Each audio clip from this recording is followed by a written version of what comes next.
don't think, is this brewing? Is that on? It looks like it's not on. I'm so used to everything being instantaneous. Instantaneous. I know. This is not Starbucks, Janie. I have to wait for this.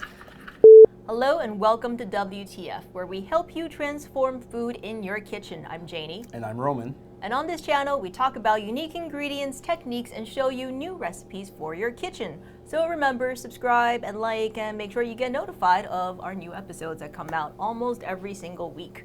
Now, this week we are doing part 2 of our inaugural Chef versus AI segment, where Roman is facing off against ChatGPT to see whether he can create food that is more delicious than AI.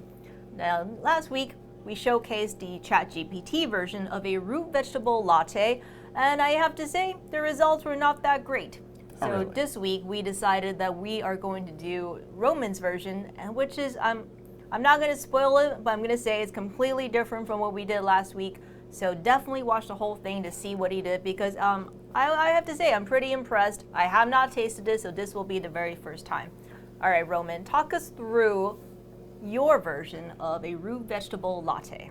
So, in coming up with this idea of the root vegetable latte, I decided to go in a completely different direction. What I was looking to do was make it more like a traditional latte in the way that it's made and everything else.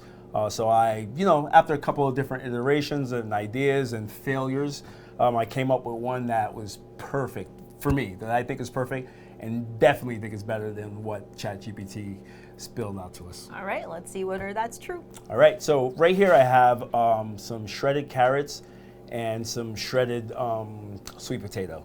And I'm gonna add shredded parsnips to it. Okay. After we shred it, we're gonna roast it in the oven. Okay. All right, so let's quickly grate this and we'll add it to our vegetables. Okay.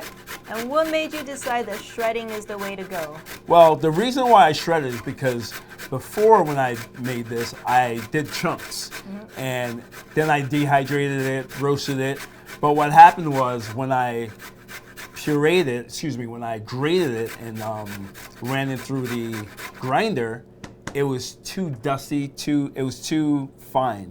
And so when I tried to brew the coffee, it would clog up the percolator. So what I did was I changed the method, grated it on the finest grater, so it's still small enough, but not too fine where it'll clump up in the coffee maker. Okay. So we have all 3 of our root vegetables grated. They're going to go into the oven at 425 degrees Fahrenheit for 30 minutes. Now, every 10 minutes, we're going to go in and we're going to fold each one on top of each other, because what's going to happen is 425 is pretty high heat, and the sides of it will start to burn before the insides are cooked. So what we'll do is every 10 minutes we'll go in, we'll turn it in on itself, and then we'll put it back into the oven. And we'll do that we'll do that 3 times for the 30 minutes that's going to be in the oven. Okay, we'll be back with some roasted vegetables. All right. Okay, so we have our root vegetables roasted nicely, nice and dark. We turn them every 10 minutes. Now we're going to dehydrate them. So we're going to get these, and it doesn't matter if they're together at this point. Okay. An interesting question came up while we were roasting, and Cole had asked, why don't we just mix them all together and roast them at the same time instead of having 3 separate piles? Honestly, I think you could. The reason why I roasted them separately is because they all have different water contents, and I kind of wanted them to roast separately because you want to make sure that the parsnips that are the driest are not mixed in with the carrots that are the wettest, because then that'll keep them from getting too brown. Interesting. So that was my analysis anyway. But I don't see why you couldn't do it all together. Probably maybe just take a little bit longer time, but at the end of the day, you're going to get to where you want to be. So when we talk about dehydration, how long, what temperature, what are we going for here? So for dehydration for this, I'm usually going overnight. Okay. And at about 140, 150 degrees Fahrenheit. Cool. So, all right. Well, luckily, we have some that are pre-dehydrated. Already done, all right. So I love this because this looks like tea right now. It smells fantastic. This is almost exactly like tea. It is almost exactly like tea. That's awesome. And roasting it as hard as we do, we get that that kind of bitterness that you're looking for. You know, even when you're making a nice cup of coffee, those beans are pretty bitter, and that adds to the flavor. And so this has a little bit of that, you know, and you don't want it to all get too dark, because then you're going to lose some of that root vegetable flavor that you're looking for. So you still have some of those bright pieces. Yeah. Also. All right. So what we're going to do is we're going to get this into our bowl, and we are going to add in our cinnamon, our ginger, our cardamom, and our coffee flour. So the coffee bean flour, if you're not familiar with it, it adds caffeine, a very natural source of caffeine, as well as antioxidants to this one. But this is all kind of like, you know, stuff that we're doing in order to flavor it the way we like and to make it more like more like a coffee, right? Exactly. I'm still looking for that kick when I'm making this. And so that coffee flour adds that kick without, you know, overpowering what we're looking for in those winter root vegetables. Sure. All right, so now that we have this all nicely mixed up, we're going to go ahead and brew this. Great.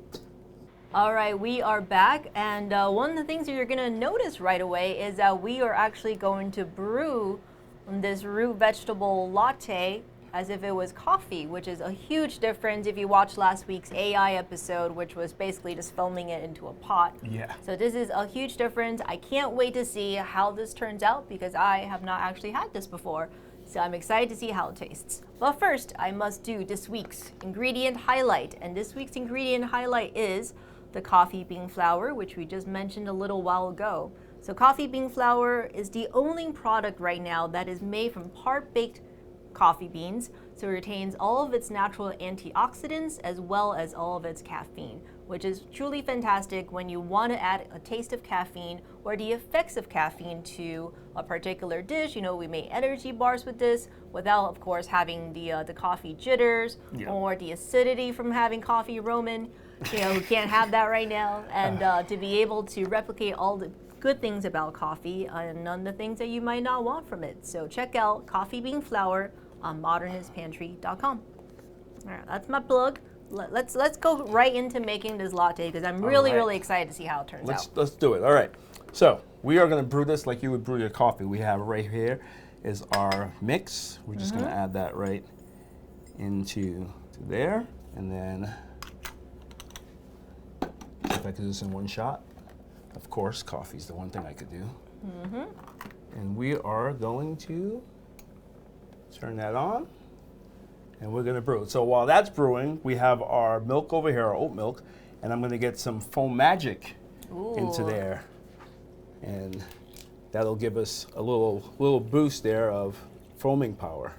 So the wonderful thing about making a foam with foam magic is that it's completely stable, which means that, you know, we can make this foam now, we can use it in a few minutes.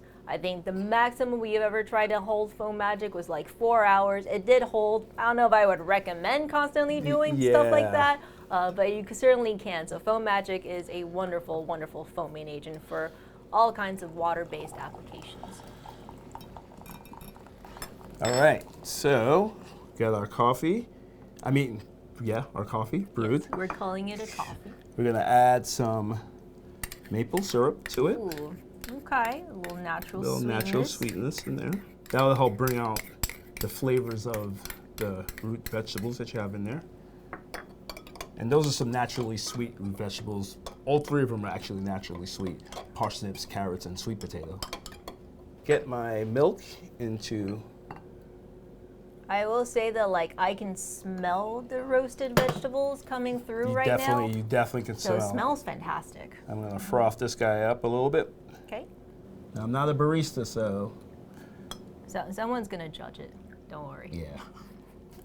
All right. Yes, but of course we can't do this week's taste test by ourselves. Of course not. Because, you know, we need to have our special guest back from last week, because, you know, they've tasted the AI version. Yes. So now we have to taste Roman's version and get their honest opinions, because they cannot control their faces. All right, let's get the girls back in here. All right. Come on, ladies. And one more time, let's introduce ourselves. I'm Sophie. And I'm Chloe. Okay. All right. All right, Sophie and Chloe. Before we dive into this, do you remember how the last latte tasted? Disgusting. It's in my memory. Okay. All right, so we're gonna give Roman's version a try, and we're gonna see how it goes. So, cheers. Cheers, and be nice.